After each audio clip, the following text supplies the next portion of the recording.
Kung may nagtuturo man ng salungat dito at hindi naaayon sa tamang turo ng ating Panginoong Hesukristo at mga turo tungkol sa pagsunod sa Diyos, ang taong ito'y mayabang pero wala namang nalalaman. Gusto lang niyang makipagtalo na nauuwi lang naman sa inggitan, alitan, paninira, pambibintang at walang tigil na awayan.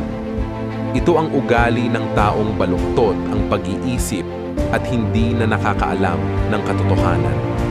Inaakala nilang ang kabanalan ay paraan ng pagpapayaman. Kung sa bagay, daig pa ng taong namumuhay ng banal at kontento na sa kalagayan ang mayaman.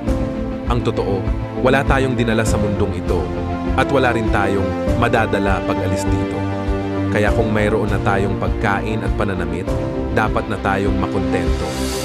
Ang mga taong naghahangad yumaman ay nahuhulog sa tukso, sa isang bitag ng mapanira at walang kabuluhang mga hangarin na nagdadala sa kanila sa kapahamakan. Sapagkat ang pag-ibig sa salapi ang siyang ugat ng lahat ng kasamaan.